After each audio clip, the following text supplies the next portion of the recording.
Pulau Jawa kehabisan air tahun 2040. Ratusan juta orang terancam bencana yang tak pernah terbayangkan. Itulah judul besar yang diterbitkan oleh media BBC sekitar pertengahan tahun 2019.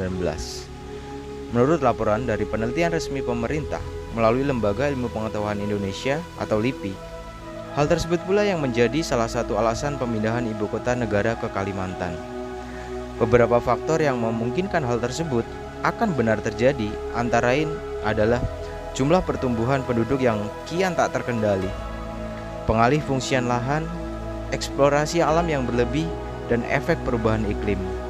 Bagi kami, ini bukan sebatas permasalahan lingkungan, tapi sebuah ancaman bencana alam yang bernama bencana ekologis. Bencana ekologis akan menghancurkan tatanan dalam suatu ekosistem, bahkan dapat melenyapkannya. Kembali, dalam isu Pulau Jawa akan kehabisan air di tahun 2040, kami berkesempatan melakukan perjalanan untuk melihat bagaimana indikasi-indikasi tersebut perlahan mulai terlihat.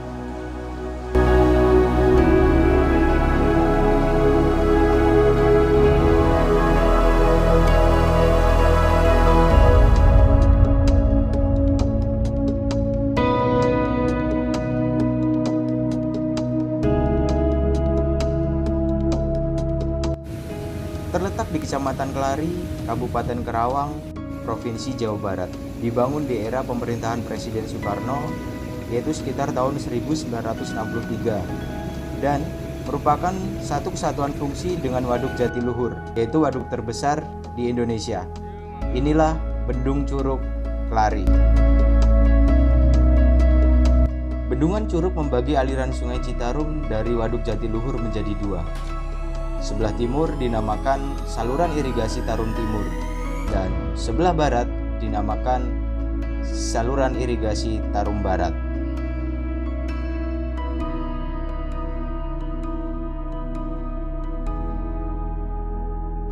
Tarum Timur. Panjang sungai buatan ini adalah 67,37 km. Mengaliri 3 kabupaten sekaligus, yaitu Kabupaten Karawang, Kabupaten Subang, dan Kabupaten Indramayu. Awal difungsikannya saluran irigasi ini dapat mengairi area pertanian seluas 90.000 hektar. Namun, seiring bertambahnya penduduk di Das Tarum Timur ini, saat ini hanya mampu mengairi area pertanian seluas 38.000 hektar saja.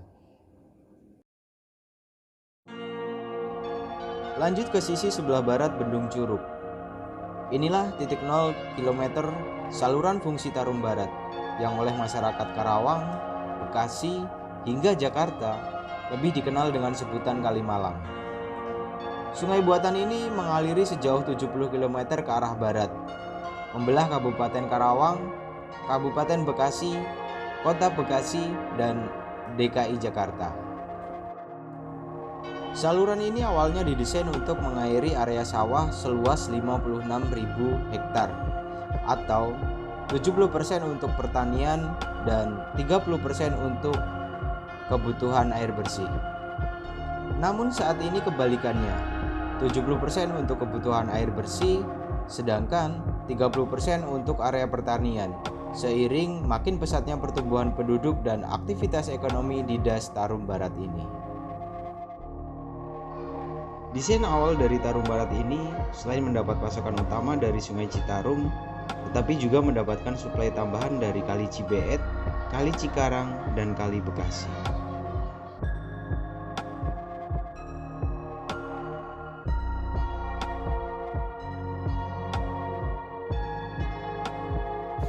Ini adalah Bendung Cibeet.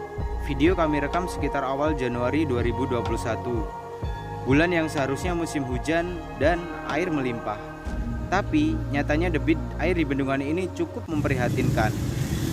Lewat bendungan ini, air hampir sepenuhnya dialirkan lewat saluran irigasi untuk kemudian disatukan dengan Tarum Barat atau Kalimalang.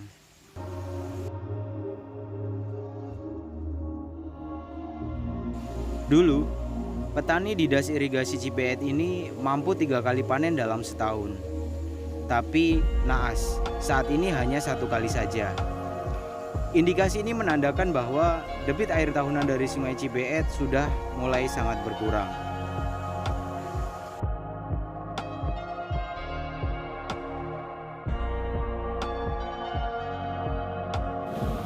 Kemudian lanjut ke Bendungan Cikarang. Bendungan ini juga berfungsi sebagai penambah debit air di Tarum Barat atau Kalimalang ini. Tapi seperti kita ketahui, bagaimana kondisi dari air Sungai Cikarang ini? Berhulu di daerah Citerep, Kabupaten Bogor.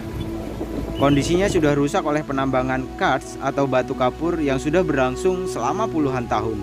Serta aliran das sungai ini melewati beberapa kawasan industri besar.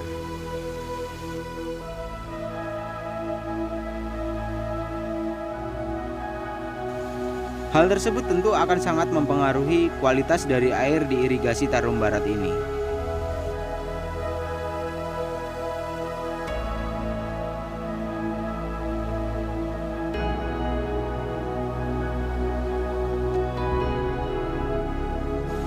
Kemudian sampai di Bendung Kali Bekasi.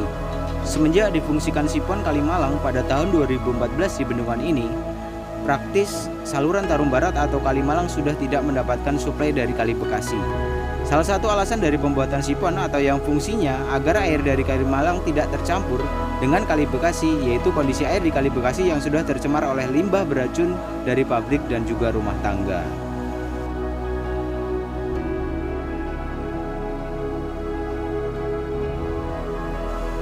Dan inilah realita dari Tarum Barat atau Kalimalang kini.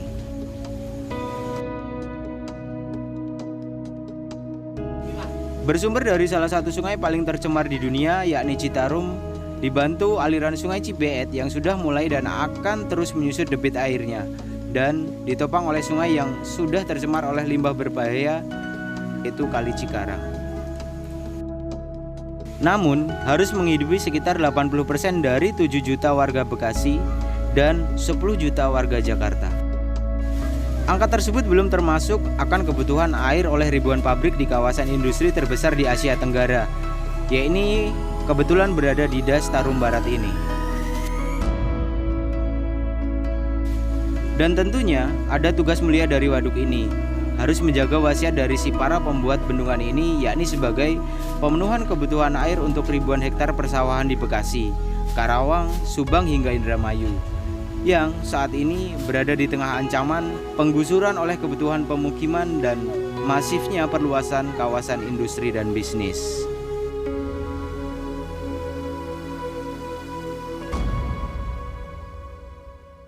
Berbicara secara keseluruhan, Sungai Citarum yang saat ini seolah menjadi paku bumi secara ekologis bagi Jawa Barat dan DKI Jakarta. Tentu kita juga harus melihat kondisi ekologis secara menyeluruh Sungai Citarum dari hulu hingga hilir.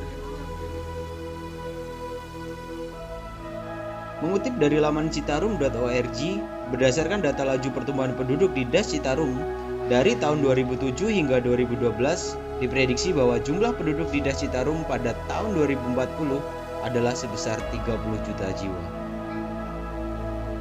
Jika ditambah dengan prediksi jumlah penduduk di DKI tahun 2040 yang sebesar 11 juta jiwa, maka total penduduk yang ketergantungan dengan Sungai Citarum adalah sebesar 41 juta jiwa di tahun 2040. Sungguh beban yang sangat berat bagi Sungai Citarum, sebab kondisi hulu yang semakin kering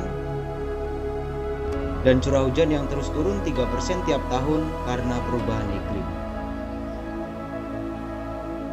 Di satu kesempatan, dalam proses pembangunan Waduk Jatiluhur pada tahun 1965, Presiden Soekarno berpesan, "Bendungan Jatiluhur jangan hanya bisa dimanfaatkan 1-2 tahun saja, tetapi untuk ratusan tahun. Untuk meningkatkan produksi pertanian, rakyat butuh air. Demikian pula di bidang kelistrikan, bukan hanya untuk sebatas penerangan, tetapi juga untuk industri." Kompas, 21 Juli 1965. Saat ini sudah setengah abad usia Waduk Jatiluhur sebagai jantung dan Waduk Curug sebagai urat nadi ekologis untuk sebagian besar wilayah Jawa Barat dan ibu kota negara ini. Masih kokoh berdiri dan menjalankan fungsinya sesuai amanat dari para pendirinya. Tapi tugas semakin berat. Dengan kondisi hulu yang semakin mengering, pendangkalan waduk yang makin tinggi sehingga daya simpan air makin menurun, pertumbuhan manusia yang makin tak terkendali, lahan pertanian yang mulai dan akan terus berubah menjadi kawasan industri, bisnis, dan pemukiman. Tapi inilah sebuah kenyataan.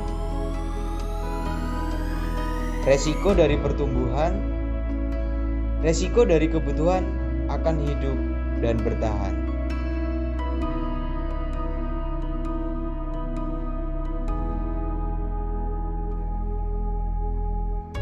Tapi setidaknya ada upaya, baik pemerintah maupun dari kita sebagai masyarakat. Diawali dengan sadar bahwa air adalah kebutuhan paling utama dari sebuah ekosistem, yaitu keberlangsungan hidup manusia dan juga sekelilingnya.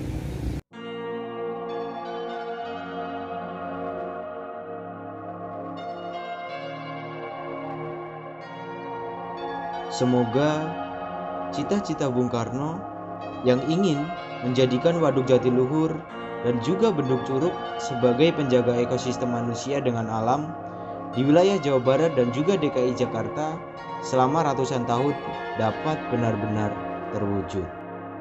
Bukan seperti peringatan dari Lembaga Ilmu Pengetahuan Indonesia atau LIPI yang menyatakan bahwa tahun 2040 akan ada bencana alam yang dahsyat yang disebabkan oleh krisis air, yang artinya 20 tahun lagi dari sekarang bencana itu akan terjadi.